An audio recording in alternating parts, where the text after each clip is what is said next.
আজকে বন্ধুরা আমি পার্শে মাছের ঝাল করব সর্ষে বাটা দিয়ে। তাহলে তোমরা দেখতে থাকো পার্শে মাছের ঝালটা আমি কি করে করি। মাছগুলো আমি এই ভেজে নিচ্ছি। আমি কিন্তু পার্শে মাছের ঝালটা আলু পেঁয়াজ আর টমেটো দিয়ে কাঁচা লঙ্কা দিয়ে বানাবো। এখানে আমি আলু পেঁয়াজ টমেটো আর কাঁচা লঙ্কা কেটে রেখেছি। মাছগুলো সব এইভাবে ভেজে তুলে নিলাম।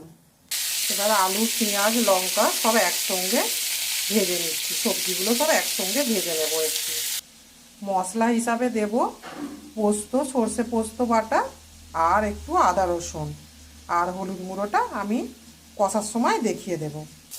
আমার সবজিগুলো ভাজা হয়ে গেছে। এবারে একটা একটা মশলা দিয়ে দেবো। আদা রসুন বাটাটা আমি দিয়ে দিলাম। এবার একটু হলুদ গুঁড়ো দিয়ে দিলাম, স্বাদ মতো একটু নুন দিয়ে দিলাম। মশলাটা আমার কষা হয়ে গেছে। এবার আমি জল দিয়ে দেবো। জলটা একটু ফুটে গেলে তারপরে মাছ দেবো আমি। এবার ঝোলটা ফুটে গেছে, আমি মাছগুলো সব একটা একটা করে দিয়ে দেব। মাছগুলো দেওয়া হয়ে গেছে। এবারে ঢাকনাটা বন্ধ করে আমি 10 মিনিটের মতো রেখে দেব।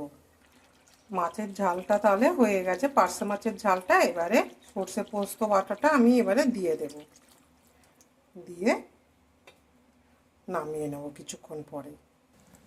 দেখো বন্ধুরা, আমার সর্ষে পোস্ত বাটা দিয়ে পার্শে মাছে মাখা মাখা ঝাল কমপ্লিট। এবারে ভাতের মেনুতে দেখা হবে।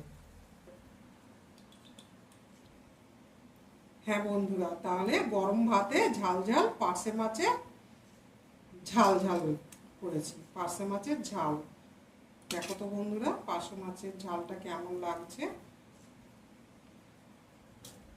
কমেন্ট করে বলবেন।